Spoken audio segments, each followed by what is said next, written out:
Boa noite para todo mundo. O nosso grupo ele ficou responsável por apresentar o artigo que fala sobre classe social e produção de desigualdades.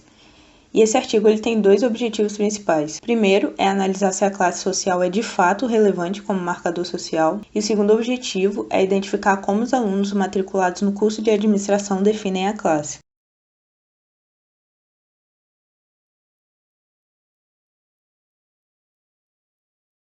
É importante a gente falar aqui que o conceito de classe ele não é um conceito fechado, ou seja, ele não tem um consenso por parte dos estudiosos. Então a gente vai ter aí três abordagens que são consideradas principais: morte de classe, classe objetiva e classe subjetiva. Esses parâmetros de subjetividade e objetividade eles são muito importantes quando o indivíduo vai identificar e vai apontar na realidade dele quais marcadores são mais ou menos influentes. Em sociedades economicamente mais desenvolvidas, é muito comum a gente perceber que os indivíduos eles dão uma menor importância à atuação da classe como marcador social, por exemplo. E aí eles se identificam mais com critérios considerados mais subjetivos. Já quando a gente vai analisar países economicamente menos desenvolvidos, onde a desigualdade social é mais acentuada, a gente consegue perceber o fenômeno inverso. Esses indivíduos, eles não só dão mais importância para a classe, como eles conseguem enxergar as fronteiras bem visíveis e bem delimitadas. Além desses dois parâmetros que eu citei agora, a meritocracia é um elemento que também é muito importante quando a gente vai falar de classe, que é um elemento que surge a partir de uma visão neoliberal, onde não existem desigualdades estruturais, ou seja, a diferença entre uma pessoa rica e uma pessoa pobre é simplesmente o esforço individual de cada um. É importante a gente pontuar que essa teoria meritocrática ela é muito criticada, porque quem define os méritos são as próprias elites, e a todo tempo elas buscam se colocar como um modelo e como uma norma a ser seguida. O outro motivo que leva à crítica desse modelo é o fato de que a posição social de cada família ela é transmitida por gerações, e isso é um indicador de quem vai possuir mais facilidade de acesso a direitos e a privilégios sociais, e quem não vai ter esses acessos. E devido a essa lógica meritocrática, é muito comum a gente perceber que as pessoas, ao invés de elas culparem a estrutura e os obstáculos que são impostos a elas, elas atribuem a culpa da posição que elas ocupam na sociedade a elas mesmas. De acordo com o sociólogo Ulrich Beck, a primeira fase da modernização das sociedades ocidentais industriais capitalistas fez emergir uma segunda fase reflexiva de modernização, que minou os fundamentos das sociedades industriais baseados em grandes categorias coletivas.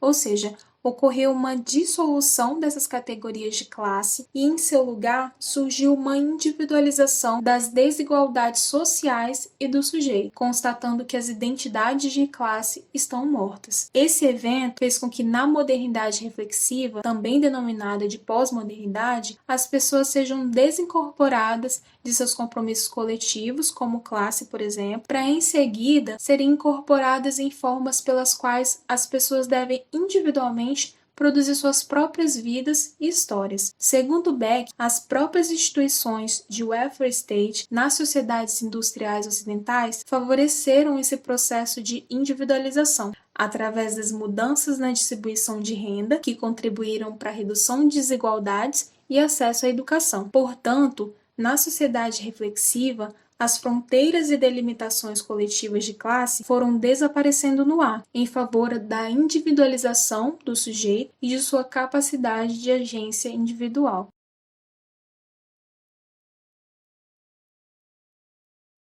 Denominada também como classe objetiva, essa abordagem enfatiza aspectos objetivos em sua definição, pois usa dados relacionados às ocupações laborais, educação e renda para definir com exatidão a classe que um indivíduo pertence. A abordagem tradicionalista foi fortemente influenciada pelos conceitos de Marx sobre classe social, com sua crítica às relações dialéticas entre proletariado e capitalismo, enfatizando as relações de dominação de classe, bem como o trabalho de Weber, ao afirmar que as pessoas consideram sua situação de classe como um status de grupo. Assim sendo, essa abordagem enfatiza os aspectos orientados à análise do conflito de classes, fundamentada em modelos definitivos, pelos quais cada pessoa possa ser classificada em uma única classe.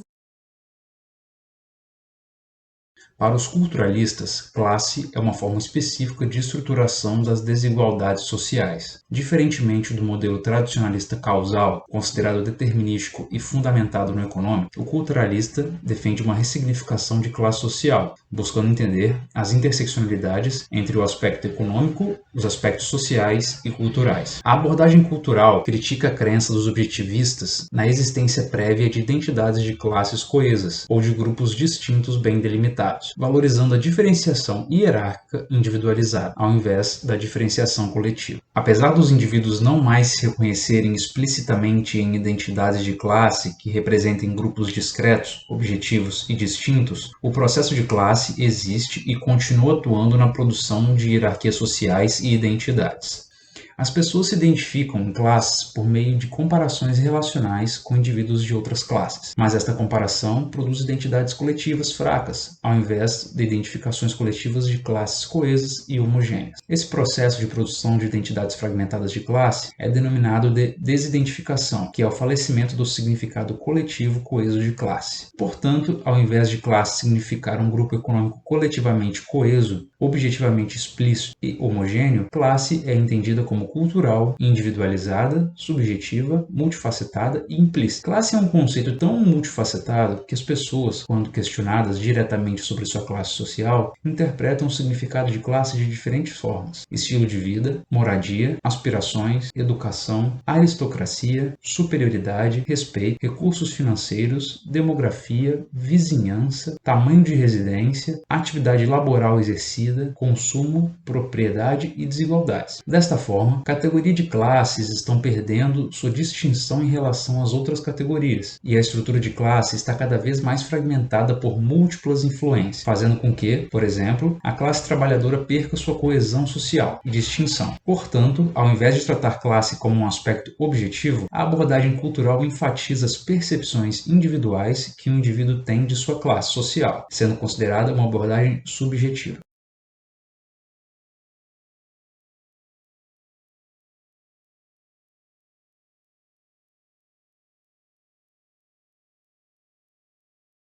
Falando primeiramente sobre método, a pesquisa foi feita com estudantes de administração de uma universidade, especificamente estudantes dos 3 primeiros períodos, em vista que é nessa fase inicial da faculdade que as barreiras sociais são discutidas e são postas em prova na vida dos estudantes, e cada aluno declarava sua classe social e respondia a um questionário, e depois da coleta e da transcrição dos dados, eles eram analisados por 3 categorias, sendo a primeira classe social, um marcador social, a segunda critérios objetivos, o socioeconômico em evidência, e a terceira classe subjetiva, uma perspectiva multifacetada. A primeira categoria, classe social, um marcador social, analisa a classe social como sendo ou não um marcador social na vida dos estudantes, e nela os resultados mostraram que grande parte dos alunos de administração reconhecem a classe social como algo presente e marcante na vida deles e dos demais estudantes, que reconhece a segregação que a classe social acompanha na vida dos estudantes. E os alunos também foram perguntados sobre a definição de classe social, e as respostas variavam entre os critérios objetivos e subjetivos da classe social. O objetivo toma como foco o aspecto puramente econômico de classe, enquanto o subjetivo reconhece, além desse, outros fatores determinísticos da classe social.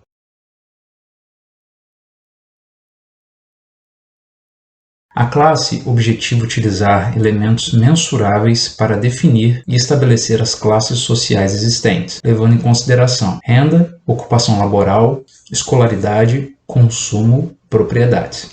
Segundo esse critério, a classe que o indivíduo pertence pode ser facilmente medida através de aspectos materiais, sendo que nessa pesquisa os alunos também usam o critério econômico para definir classe. No Brasil, o IBGE utiliza a renda familiar para definir classe social, dividindo-as em 5 classes. Seguindo o critério objetivo feito pelo IBGE, os 158 alunos ficaram classificados dessa forma. 7,5% declararam pertencer à classe E, 20,3% à classe D, 51,9% à classe C, 8,3% à classe B e 12% à classe A. Porém, os alunos não se identificam nessa categoria definida pelo IBGE. Eles acreditam sim que os critérios econômicos são importantes para a definição definição de classe social, mas assumem que somente os critérios objetivos não são suficientes. Durante as entrevistas realizadas com esses alunos, ficou evidente que o local onde reside e o consumo de determinados bens também são aspectos considerados como relevantes na definição de classe. O entrevistado 36, de classe média, diz que, abre aspas, o local onde eu vivo também, e também tudo que eu tenho, computador, celular, o que me faz ser classe média, fecha aspas. Escolaridade, local de moradia, ocupação laboral e renda familiar são elementos objetivos que os alunos utilizam para definir classe social, mas sem deixar de lado os elementos culturais e sociais.